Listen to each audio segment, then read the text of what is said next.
Hi everyone, welcome to the May 12th SIG Apps meeting. I'm Janet, and then Machek is also here to host the meeting today. We have three discussion topics on the agenda.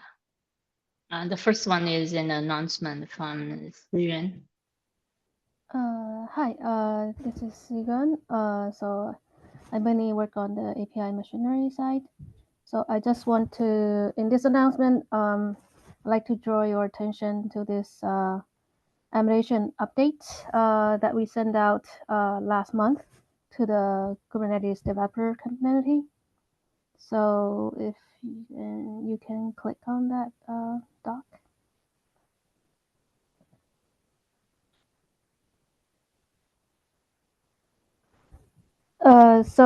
The emulation version is something we introduced in as a SIG Arch feature to help with safe upgrade. So basically, we have introduced this flag of emulated version. With this flag, you can emulate the behavior of Kubernetes from a previous release, and then when you upgrade your Kubernetes control plane, you can do a multi-step upgrade to ensure that each step is not breaking anything, and then it's easier to roll back or easier to identify the problem if anything happens.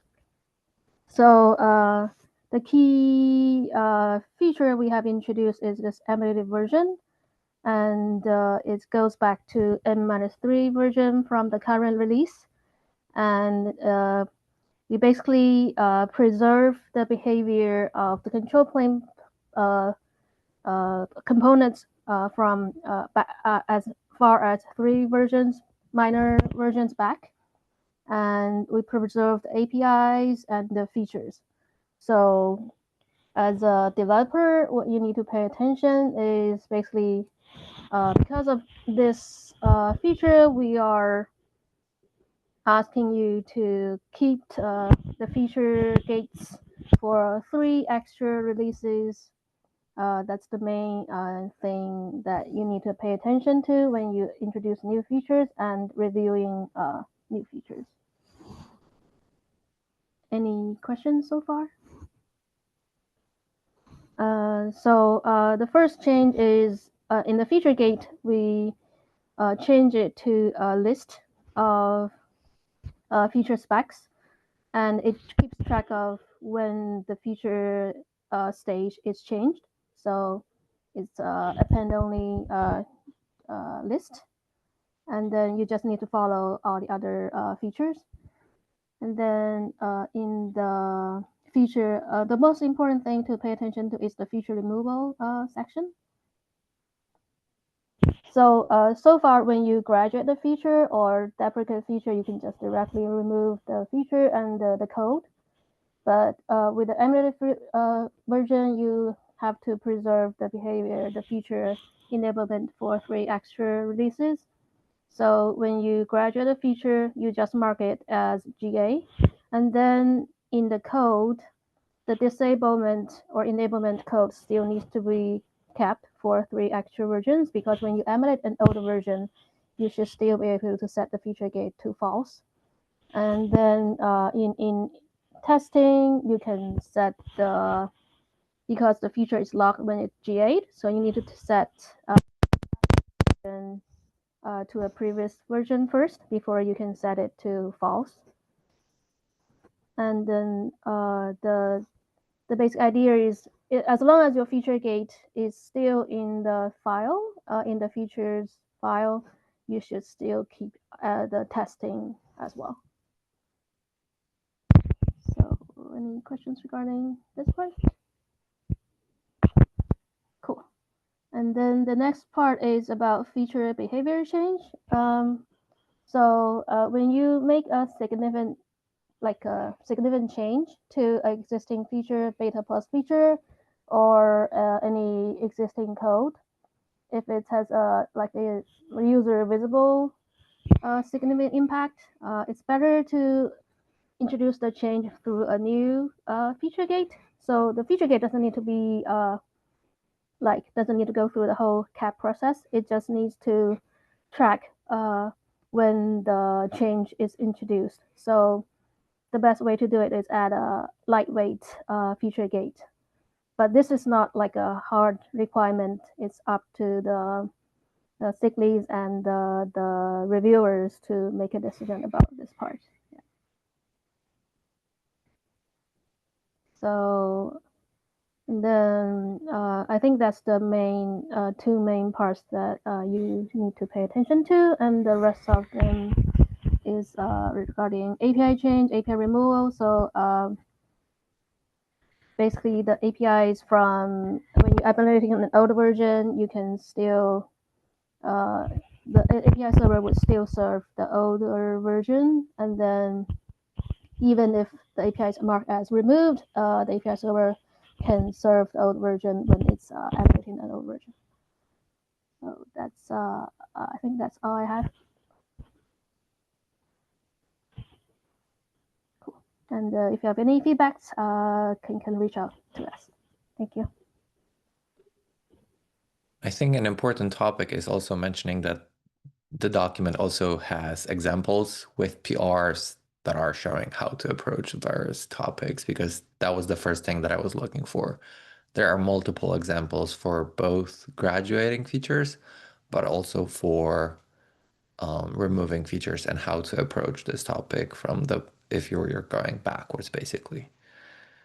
And all of that is already in the document. So thanks a lot for that. Yeah.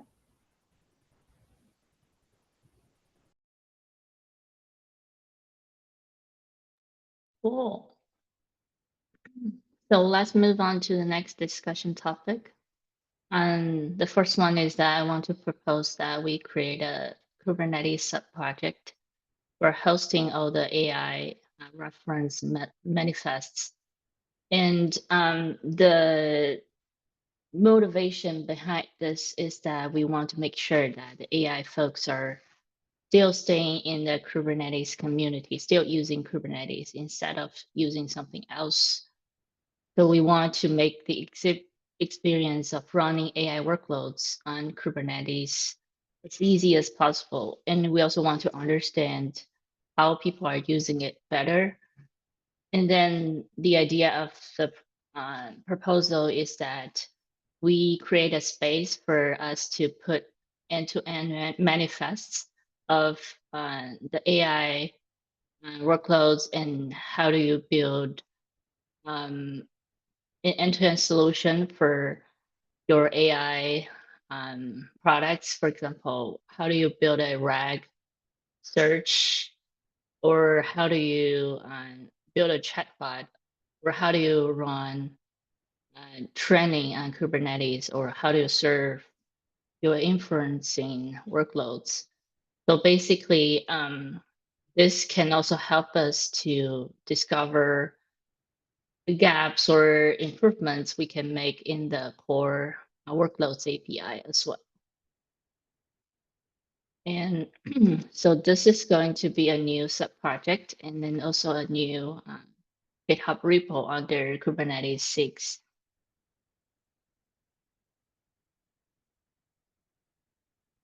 And in terms of the name, I'm thinking about potentially something like AI stacks, but I think that will be under discussion when I create a request on repo. Any questions?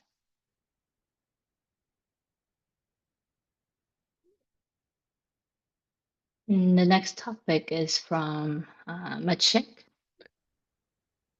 Philip has a question. Yeah, sorry, I'm late. Regarding the sub-project, like, do we have like any collaboration with the batch working group? The idea of the reference manifest is to provide a space where both the batch working group, the folks from the DRA community, so device management working group, from the serving work group will have a place where they can put their sample use cases. It's very simple. The idea behind that particular repo is very similar to what we currently have with the Kubernetes examples, which is something that I'll be talking about. We want to provide a shared space for everyone within the community that are currently doing and are building something using Kubernetes components, whether that's queue, whether that's job sets, whether that's DRA, or something else that we're not fully aware of, and how they are putting this together. So the goal is to have a set of various examples so that people can better understand how to build an AI chatbot, how to build an MCP server, how to build inference, and so forth, and basically also at the same time allow the SIG apps to have an information about, oh, this is how much we have to struggle with putting a chatbot because we're trying to put these 2 or 3 things together and we're missing this particular element. And we're hoping that those examples will serve also or surface information about how we could expand or add additional bits and basically create something like we have with job sets, with queue, and other topics. This is more like a set of reference implementations for a particular solutions that people might have, and we're basically opening up for everyone to contribute those kinds of examples and share with us how they are using it. Yeah, the more examples we will have, the better for everyone within the community, but also it'll be beneficial for us as the SIG apps to be informed how people are building those kinds of workloads. And also serve people with, oh, this is how you could potentially use it and basically share. Because currently the information is scattered between various repositories, various presentations, various um, GitHub repositories. And if we put it under the Kubernetes umbrella, we will be able to hopefully uh, collaborate and improve in a similar fashion how the examples repo served its early purpose, and that's also partially related to my topic in a bit. Does that Yeah, answer your question, Philip? Yeah, that sounds nice. Thanks for the context. I think one thing that I want to mention is that it's very important to keep it vendor neutral, and then we don't advocate for any specific product. And then we want to keep it end to end because the current example repo is just, for example, a stateful set of Cassandra, but there's no real use of that. It's just a simple example. And then we want to have a more complete end-to-end solution in the new repo.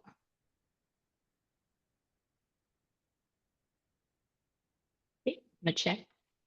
Yeah. So basically, we currently have the examples repository, which is one of the sub projects that the SIG apps is already responsible for. I've been reviewing and approving pull requests into that repo for almost since the beginning. But what we've noticed is, and when we were talking about the AI reference manifest, we've noticed that a lot of the examples that we already have in that particular repo is either outdated or not being that much relevant. So my plan for the next couple of weeks, I'll probably review carefully all the contents that exist in that repository, and so that we're not breaking anyone immediately, we will create an archive directory in it, and I'll move all the initial contents in the first step over to the archived repository directory, sorry. This will allow us to at least maintain if people are, and we will be easier, we will be able to notify which particular examples people are using and try to improve the ones that are useful for people. And everything else that we know is broken and not maintained, in the long run, we will be trying to remove in the weeks that will follow the initial cleaning. So we're hoping to revive the examples repository again. Okay, that's all for me. The last one is from Philip. Yeah, just a quick update on the Node Lifecycle Working Group. We've had a first meeting and a pretty good attendance and feedback on the working group proposal. Like, it's still not finalized yet, but it will be mainly driven by SIG Node. We still have like a couple of rounds of reviews to do. And we have decided like that one of the major goals of the working group is to follow up on the node maintenance and eviction request caps. And like these caps were originally started like in this SIG, and were mostly first like focused on the application side, how it affects the applications and what can be improved in there. Like that part still stays, but we would like to like from now on focus more on the lifecycle part of the node and also the pod. So it like would basically mean to also try to like explore the other termination mechanisms, not just the eviction, and like try to improve on that holistically, mostly as part of the working group. And so like one of the result of that is we would like to move these two caps under SIG Node, since it better aligns with them. And if there are some follow-ups to SIG Apps, we will create additional caps and focus, like move the focus like to the future, like when we need it. And the node maintenance cap, I will pass the ownership to Ryan Lacey from NVIDIA, and he will be the main owner of the cap from now on. So yeah, just want to give update, and like if anybody has questions.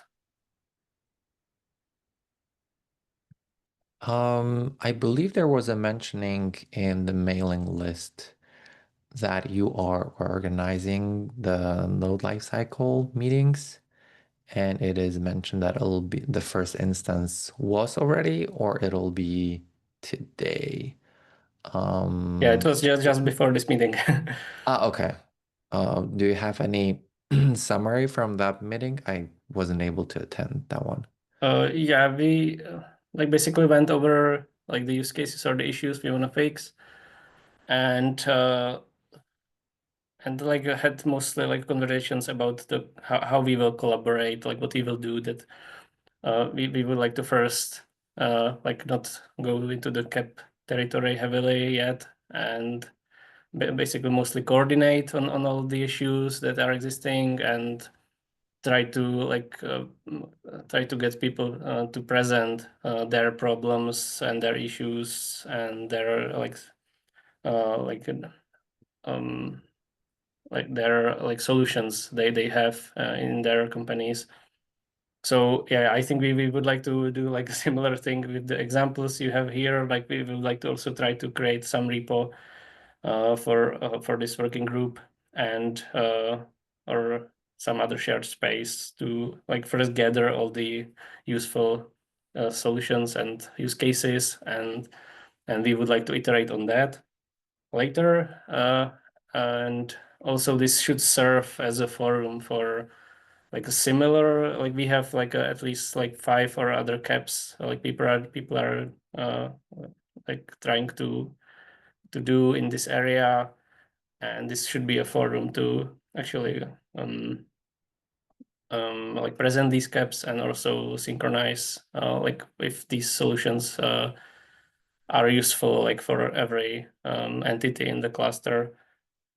And so as we just said this first thing, and now we will try to finalize the proposal, and this also means to get we've had like these conversations with all the stakeholders but like the SIG node is the main stakeholder, so we first need their approval. So they want to be like the main owner of this, and that they are okay with the exit criteria. And so I think in upcoming weeks we will schedule like once everything is merged, we will and all the permissions and documents and everything is set up. We will schedule a first real meeting where we will go into the normal agenda. Thank you.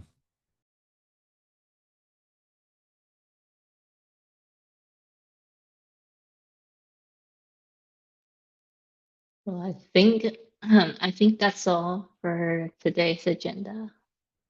I suppose no one else have new topics. All right. I think we can end meeting now. Thanks, everyone. Thank you.